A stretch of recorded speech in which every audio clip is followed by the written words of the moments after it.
So I'm Jim Stephenson, and I was the commissioned composer by BandQuest to write a piece for a middle school band this year. And I'm Stefano. I'm director of bands at McCracken Middle School, and we are the band that was fortunate enough to be able to give the premiere of Jim's piece. Well, for me, the process of BandQuest was a little bit daunting because I've seen the list of composers who have been a part of this very impressive series, and so on the one hand, I was very excited to be chosen to be this year's composer. On the other hand, I knew I had some big shoes to try to fill and match up to. So job was basically just to get started and get busy and do my best. I was thrilled when we got the call asking us to participate in this. I was thrilled because I, of course, knew what BandQuest was and had played several of the pieces before. And so when we were asked, I already knew what the process was. I knew we were going to have a composer in our building. I knew it was going to be a great experience for the kids to learn. I knew we were going to give a world premiere and have a chance to do that. And then when they told us that Jim was going to be writing the piece, my first thought was, oh no, he writes really hard music, because I was familiar with Jim's work too, and I'm like, I hope it's not going to be too hard. But I was really, really excited, and I emailed you right away, right when I found out. I mean, well before any contracts were signed or anything was like, I was like, hey Jim, we just got called for this. You're writing a piece for us. I'm so excited, and all that good stuff. So it was great. Well, but on the flip side of that, I mean, here I knew I had to write a middle school band piece, and I've done that a couple times, not a lot. So there's that fear of, like you said, making it too hard. But on the other hand, when I came in and heard Chip's band for the first time, I was like, oh, I can write some, they can play, you know, this is a really good band. So not that I purposefully said, oh, I can make it harder, but it was very nice to know that whatever I wrote would be played very well. Yeah, and we've actually commissioned a lot of works over my career, but it's really rare that we've had an opportunity to work with a composer through the beginning stages of that process. I mean, we've had the composer in for the world premiere and conducted the world premiere and rehearsed the kids, but nothing where it's really before the piece even started. Right. Jim was in and meeting the kids and talking with the kids, and having a chance to develop that interaction and that relationship before the piece was even started. And that was really neat, and I think a great experience. It was a great experience for me and for the kids. And I'm sorry, I'm going to butt in a little bit more, but one of the kids asked about, you know, what are your inspirations? And I wish I had said that when I was talking to them. This answer was, you know, even coming in beforehand and meeting them and learning of their personalities, that goes into the piece, you know, and seeing the different people and how they act. Like, oh, I'm going to give them something to do because of their personality. So you get inspired in many ways, and so coming in to meet with them beforehand was fantastic. What did I learn from this project? I learned, well, I'm not going to say I learned this. It was reinforced that, you know, music is important for all ages. I mean, I started pretty much writing for professionals right off the bat when I started composing. But in doing this project, I was reminded of what it was like to play in a middle school band and what tickled my ears when I was a kid. And so it was just reinforcing to me that how important it is, and also to see Chip working with them and the leadership they're getting.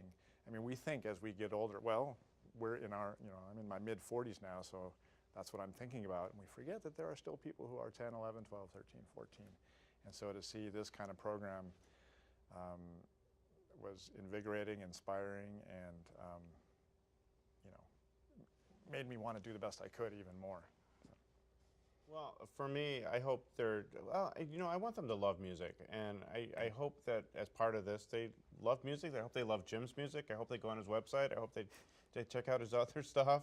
I hope, you know, I hope they get interested in composing a little bit, and they realize that it's really, you know, the first step for composing is just to start writing stuff down, which is really kind of what Jim was talking about when he was explaining his process. And anybody can compose, anybody can write music, and anybody can do it. And I hope they're interested in that. And I don't know, I want them to love music so much, and I think them seeing the collaboration that we had a little bit, the collaboration that they had a chance to have with Jim, I think it just made that piece even a little bit more special to them, and I don't know. Yeah, and maybe just to make them curious, you know, just so that they know that there's more to it than just playing notes. There's somebody on the other side who had to write the notes, and so now they know about that. And one thing I really hope they gain from this, I was telling them that I didn't play a world premiere till I was 17 years old. So I never, ever thought that any composer was alive, you know, when I was this age, when I was 12, 13, 14. And so maybe they'll walk down the street and have that thought, oh, I wonder if that's a composer. You know, that we are living people who are just living amongst them, doing the same things that they are doing. And so I'm really happy that this program exists so that they get this at such a young age. It's crucial, because this is such a powerful age, as you know, because you've been doing this how many years? This is 20? 20 years. 20 years, yeah. And there's got to be a reason you're doing it this 20 years, you know. You love it and you're having an effect on these kids. Thank you. Do I have any advice for any other bands that might be interested in collaborating? I mean, sure. Like I was just saying that there are living composers. I mean, the band world is already doing this. They're playing music of living composers, so that's a fantastic thing. In the composition world, I talk about this all the time with colleagues. We don't get this that much when we're writing for orchestras, so bands are just knocking this out of the park. And so if anybody thinks that, if anybody has any hesitation, just reach out to any composer around and just start the process. And I think everybody will gain from it one way or another. For me, I having done this a few times, what I really like to do is not put any restrictions creatively on the composer. And I think that was frustrating for Jim maybe a little bit at the beginning at our first conversations, because I really wanted it to be, you know, if we're having this opportunity for a composer to write a piece for us, I wanted it to be in their voice. I wanted them to write whatever they wanted to write and whatever inspired them to write, and really to try not to put any restrictions on them whatsoever. And so Jim would ask me, like, where's your strong sections? And I wouldn't tell him. And he would ask me, well, anything I need to hide? And I wouldn't tell him, because I really didn't want him to feel restricted by any preconceived limitations that I had on the kids. Some other advice that I would give to anybody interested in commissioning a composer, always commission a grade level a little bit easier than what you really want, because it'll always come back a little bit more difficult. Almost always it'll come back more difficult. And since it's usually a really special opportunity, that performance is going to be one of the highlights of the year for the kids, for the audience, for the community, for the parents. And so you want that performance to be really, really good. And if you commission a grade 3 and it comes back as a grade 4.5, it's going to be tough to make that performance as special as you're going to want it to be. I had one more piece of advice, and I don't remember what it was, so it'll come to me in a second. When you were talking, I thought of it, but then I forgot it. I think I may have even told you that I like restrictions. Right, you did, and I still wouldn't give you any. I know. Yeah. You mean restrictions? No, it worked out. Yeah, it worked out really well, yes. You've sort of already said it.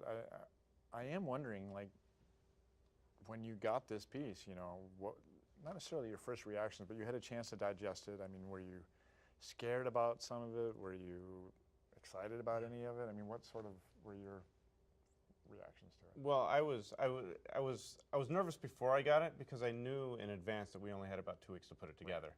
Right. And but once I got it and I was able to kind of flip through it, my first sense was like, okay, we can do this in 2 weeks. But what I was most excited about it was completely different than anything the kids had already played this year. So it was, you know, you're always looking for something new experiences for the kids. Having a composer in is a new experience, but also the chance to perform different music, because if they're performing the same thing over and over and over again, how much can you actually get out of that? But stylistically, it was going to push them a little bit more jazzy.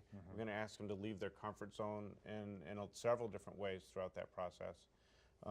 So I was excited when I saw it. And I just knew from the way you described it, it was going to be great. And you sent me that little MIDI computerized recording that didn't really do it justice at all. And those things are terrible.